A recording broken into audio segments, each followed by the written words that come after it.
Hello everyone, and welcome to another News Coolum video and another charging site review. I'm here in Fremont, California, just off of Interstate 680.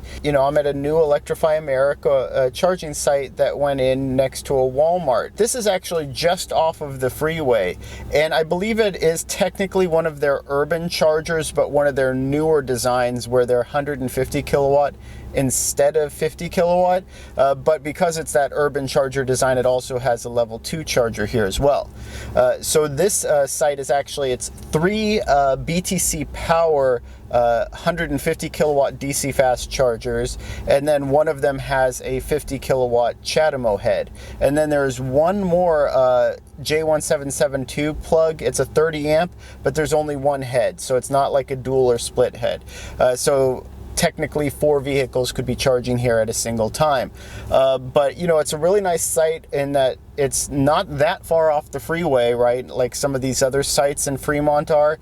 But also, in addition to that, there's just a lot of stuff here.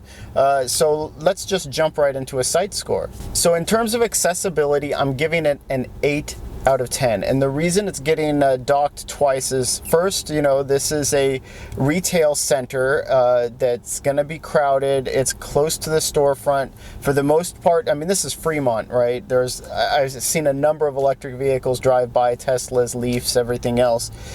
People respect these electric vehicle charging spots and don't really take advantage of them, or at least as far as I've seen.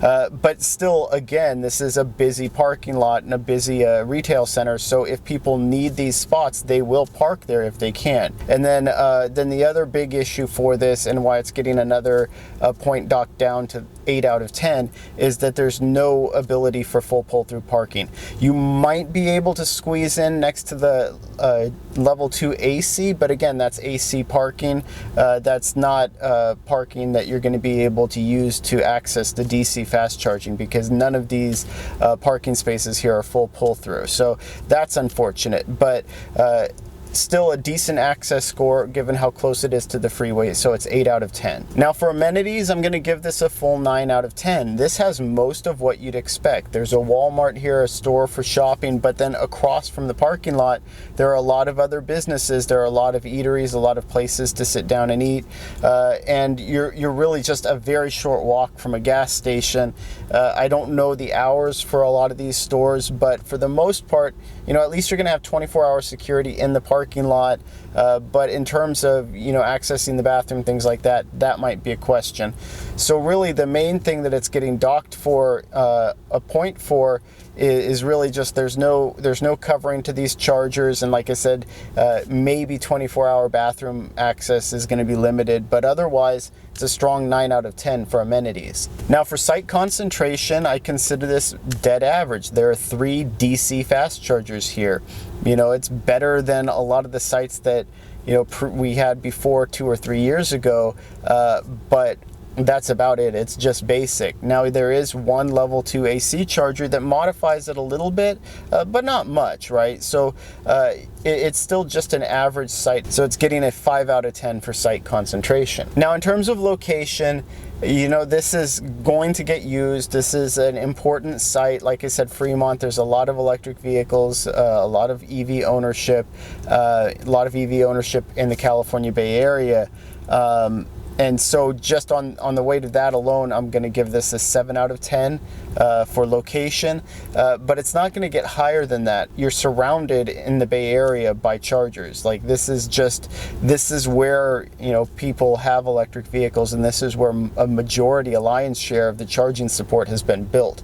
So stacking a site onto this it's nice. Again, more options, more diversity in the charging stops, but it's not that important. So it's only getting a 7 out of 10 for location. And then finally for speed, these are 150 kilowatt chargers. I'm glad that Electrify America decided to switch up and not bother with 50 kilowatt chargers. And I think this is a speed that's appropriate for multiple different use cases, right? And it's not quite the fastest charging speed that's available, like their 350 kilowatt charging sites, but 150 kilowatts is just one notch below that. It's a 9 out of 10 for charging speed. And so that brings us to a total site score of 38 out of 50, so it's a really strong C. I mean, they could just improve some minor things here and get this to a really, you know, a strong B, basically. It's just need to maybe expand the site out a little bit. You know, there's not much you can do in terms of access at certain locations because certain chargers are always just going to be hard to get to. But overall, I think this is a very good site, an above average site, and kind of what we should expect as maybe just the bare minimum moving forward. I'd love to hear what you think. Do you like these Electrify America urban charging designs? What do you think about 150 kilowatt charging being sort of the baseline standard for DC fast charging that's available out in the public? If you enjoyed this video, please like and subscribe. It really helps out the channel, and thank you for watching.